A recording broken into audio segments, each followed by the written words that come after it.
I want to talk briefly about how you face weakness. You hear me say this a lot. When you face weakness, there's so much purpose and power and potential to be found. But how do you face it? One tip is that to face weakness honestly, I think it requires you face it with someone else. That you honestly have a conversation with another human being about your weakness. Let's face it, it's very easy to say a lot of things to ourselves. But when you say it to someone else, it's a lot different. There is clarity that comes in just saying something out of your mouth. By the way, the biggest hurdle to facing weakness is whether or not we hide it. Well, when you tell someone else, you're not hiding it. You're bringing it out of hiding.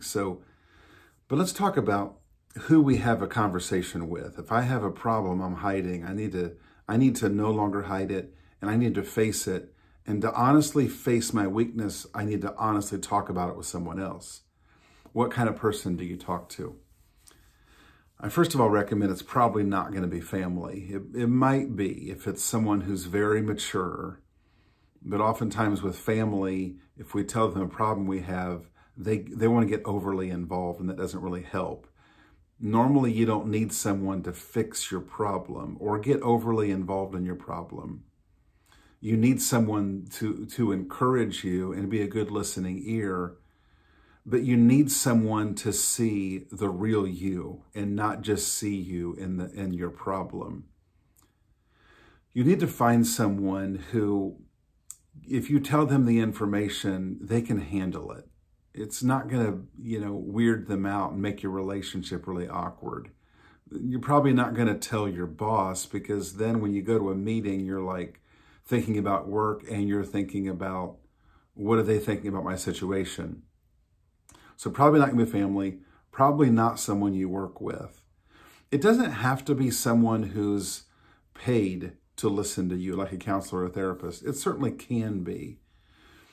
But it's important that you talk to someone who's a good listener, someone that you can trust. I think sometimes, frankly, a stranger is not necessarily a bad place to go. Now, it needs to be someone who you know enough about them that they're a trusted source. The biggest thing that happened in my life when I kind of came out of hiding and being honest about my weight, my physical weight, and why I weighed so much, is I found someone who had been there and done that. He was someone who had weighed over 300 pounds, went down to 175, and I was like, you know what? I bet that guy understands who I am. And he has gone where I want to go, so I think this is a guy that can really understand me and offer some help.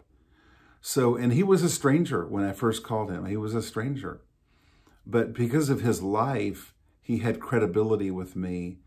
And so there was some trust I could have with him. So here's the point. If you want to honestly face weakness, it almost always requires that you honestly talk about it with somebody else.